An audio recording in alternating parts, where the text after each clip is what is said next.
बिस्मिल्लाहिर्रहमानिर्रहीम। अस्सलाम वालेकुम नाज़रीन, मैं हूं साकिब बशीर। आज बात करेंगे दो तीन मौज़ूआत पे। एक मौजू तो बड़ा वाज़ेह है कि लेवल प्लेइंग फील्ड की पीटीआई की दरख्वास्त जो है उस पर आज सुप्रीम कोर्ट ऑफ पाकिस्तान में समाअत होनी है। सुबह तकरीबन 9:45 हैं जब ये हम वीडियो कर रहे हैं। मैं आपको तफसील बताता हूँ कि क्या जो है वो इलेक्शन कमीशन ने लेवल प्लेइंग फील्ड में क्या जवाब जो है वो सुप्रीम कोर्ट में जमा कराया है और क्या उसमें गलती मौजूद है और उसका जो काउंटर है वो क्या होगा, क्या हो सकता है, क्या सूरत हाल होगी और पीटीआई की लीगल टीम क्या कर सकती है। इसके अलावा जेल से जो मजमून दी इकोनॉमिस्ट के लिए जो इमरान खान ने लिखा है उस हवाले से बहुत ज़्यादा थरथली जो है वो मची हुई है, उससे मतलब बात करेंगे। और आखिरी हम बात करेंगे कि इमरान खान के दो बड़े अहम केसेस आज जो है वो इस्लामाबाद की एहतसाब अदालत में अडियाला जेल में समाअत होनी है, समाअत के लिए मुकर्रर है और उनमें बड़ी डेवलपमेंट्स हो सकती हैं। वो डेवलपमेंट्स क्या हैं, क्या इमरान खान रिहा होंगे या नहीं होंगे, इससे मुतल्लिक भी बात करेंगे। सबसे पहले तो बात करते हैं कि पीटीआई ने एक सुप्रीम कोर्ट में दरखास्त दायर की कि उनको लेवल प्लेइंग फील्ड मुहैया नहीं की जा रही। उनके जो उम्मीदवार थे उन्होंने जब कागजात नामजदगी जमा कराने की कोशिश की गई तो उनको रोका गया, उनको गिरफ्तार किया गया, उनको जेलों में डाला गया और उनके उसके बाद जब ये मरहला जो है वो मुकम्मल हुआ तो उसके बाद दूसरे मरहले में जब उनकी स्क्रूटनी की बारी आई तो स्क्रूटनी के मौका पर उनके तजवीज़ और तायीद कुनिंदगान को रोका गया, गिरफ्तार किया गया, लापता किया गया, उनको वहां पहुंचने नहीं दिया गया। तो ये वो इल्जामात थे जो मुख्तलिफ वीडियोस भी सामने आई, मुख्तलिफ सोशल मीडिया पे हमने वीडियोस देखी कि जहां पे पुलिस उनको रोक रही है। सलमान अकरम राजा सीनियर कानूनदान है, सीनियर वकील हैं पीटीआई के, लाहौर से जो है वो उम्मीदवार भी हैं, उनको भी लाहौर में रोका गया। उनको वो एक जो उम्मीदवार थे उनको लेकर जब जो रिटर्निंग अफसर के ऑफिस में जा रहे थे तो उस वक्त देखा जा सकता है कि उनको कुछ लोग रोक रहे हैं और उनको उनके जो उम्मीदवार हैं उनको लेकर जा रहे हैं। सलमान अकरम राजा भी उस वीडियो में नजर आ रहे हैं। तो पीटीआई की जानिब से सुप्रीम कोर्ट ऑफ पाकिस्तान में दरखास्त दायर की गई थी कि लेवल प्लेइंग फील्ड हमें मुहैया नहीं की जा रही और साफ और शफाफ इलेक्शन कराने पर जो है वो ये बहुत बड़ा सवालिया निशान है और हमें लेवल प्लेइंग फील्ड मुहैया की जाए। सेक्रेटरी जो है वो जो चीफ सेक्रेटरी पंजाब है उनको और इसके अलावा आईजी पंजाब को ये हुक्म दिया जाए कि वो इस किस्म की कार्रवाइयों को रोके और उसके जो साथ मुंसलिक किया था जो लेटर जो प्रोविंशियल जो इलेक्शन कमिश्नर है पंजाब के इलेक्शन कमिश्नर हैं उनकी जानिब से एक लेटर लिखा गया था। जब नॉमिनेशन फॉर्म जमा हो रहे थे तो उनके लिए कहा गया था कि आईजी पंजाब और चीफ सेक्रेटरी पंजाब को जो सूरत हाल है ग्राउंड रियलिटीज है उनके हवाले से बार बार लिखा गया, लेकिन उनकी जानिब से कोई एक्शन नहीं लिया गया और कोई ऐसा इकदाम नहीं उठाया गया जिसके जो है वो असरात मुरतब हो सके। इसके अलावा ये कहा गया कि रिटर्निंग अफसरान ने जो इलेक्शन एक्ट के तहत जो उन्होंने अपनी ड्यूटी जो है वो सर अंजाम देनी थी, जो अपने काम जो है उन्होंने करना था वो काम भी उन्होंने नहीं किया।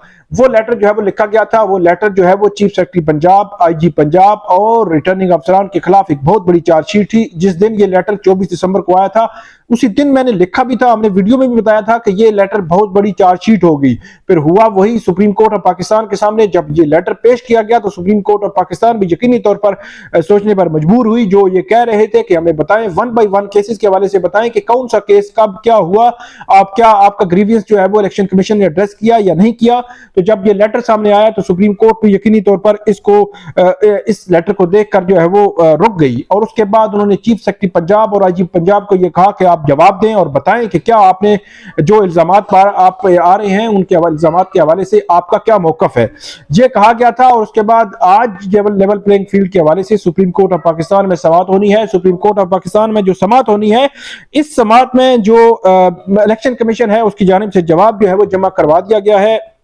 इस जवाब में एक तो इलेक्शन कमीशन ने इल्जामात को मुस्तरद किया, दूसरा इलेक्शन कमीशन की जानिब से यह कहा गया कि 26 दिसंबर तक तहरीक इंसाफ की जानिब से मुल्क भर में 33 शिकायत जो है वो दर्ज करवाई गई और फिर कहा गया कि तहरीक इंसाफ की शिकायत पर इक़दामात हिदायत की तफसीलात भी सुप्रीम कोर्ट में फराहम कर दी गई हैं और तहरीक इंसाफ की शिकायत पर आईजी, चीफ सेक्रेटरी और आरओज ने अमल दरामद रिपोर्ट भी जमा करवा दी हैं। लेवल प्लेइंग फील्ड फराहम न करने के इल्जामात को आरओज की रिपोर्ट के तनाजुर में मुस्तरद करते हैं और डाटा के मुताबिक तहरीक इंसाफ की कौमी असम्बली के 843 में से 598 कागजात नामजदगी जो है वो मंजूर किए गए हैं और तहरीक इंसाफ 245 कागजात नामजदगी मुस्तरद किए गए हैं।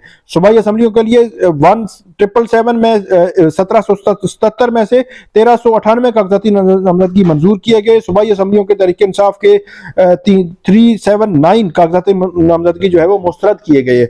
ये वो रिपोर्ट है और इस रिपोर्ट के तनाजुर में ये भी कहा इलेक्शन कमीशन ने सुप्रीम कोर्ट ऑफ पाकिस्तान को कि ये जो इन्होंने इल्जामात लगाए हैं इनकी दरखास्त एक तो मुस्तरद की जाए और उन पर जुर्माना जो है वो आयद किया जाए। अब दूसरी तरफ मामला ये है कि क्या पीटीआई एस्टैब्लिश करने में कामयाब होती है कि 100 जो वो कहते हैं और मुख्तलिफ वीडियोज में भी नजर आ रहे हैं, क्या वो 1 बाई 1 एक जो जितने भी इसमें वाकयात हुए, रोका गया, गिरफ्तारियां हुई, मारा गया, उनके तजवीज़ कुनिंदागान को रोका गया, तमाम पे के हवाले से क्या कोई एक्शन लेते हैं, कोई ऐसा सॉलिड जो चीजें सुप्रीम कोर्ट के सामने रखने में कामयाब होते हैं या नहीं होते, ये देखना पड़ेगा। क्योंकि ऐसा नहीं है कि ये जो है लेवल प्लेइंग फील्ड दी गई हो, ये सवालात तो मौजूद हैं, नहीं दी गई, पुलिस का बेदरेग इस्तेमाल हुआ, लेकिन अब जो इलेक्शन कमीशन की रिपोर्ट जमा करवाई गई है वो कुछ और ही बता रही है। अब सुप्रीम कोर्ट में क्या पीटीआई के वकला डिटरमिन कर सकेंगे या नहीं कर सकेंगे, ये बहुत बड़ा सवाल है।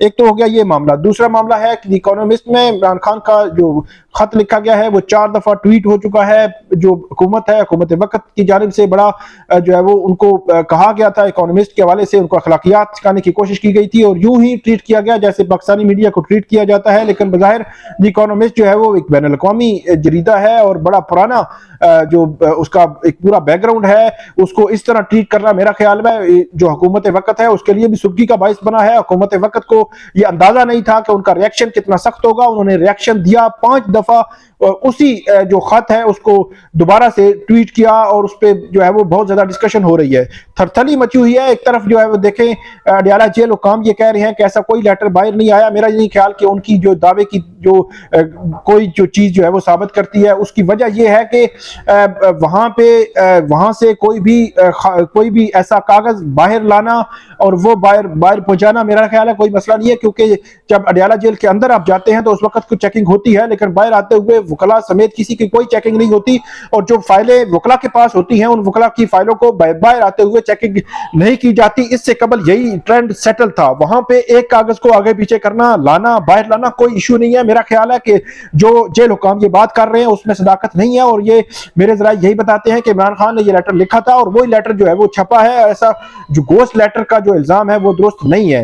एक तो हो गया ये मामला इस सारे जो है वो तनाजुर में। दूसरा जो मामला है वो भी बड़ा इंपॉर्टेंट है कि आज इमरान खान के 2 केसेस जो है 190 मिलियन पाउंड केस और तोशा खाना नैब केस, 2 केसेस जो है इमरान खान के अडयाला जेल में एहतसाब अदालत में जज मोहम्मद बशीर जो है वो उस पर समाअत करेंगे।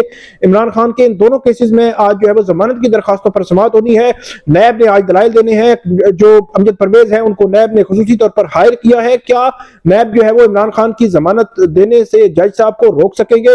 मेरिट पर बात की जाए तो इमरान खान की दोनों केसेस में जमानत बनती है, क्योंकि ये स्टेज वो है जब ट्रायल शुरू हो चुका है, उनकी तफ्तीश मुकम्मल हो चुकी है तो जमानत बनती है मेरिट पर। लेकिन देखना है कि क्या जज बशीर मोहम्मद इसकी जमानत जो है वो मुस्तरद करते हैं या जमानत देते हैं।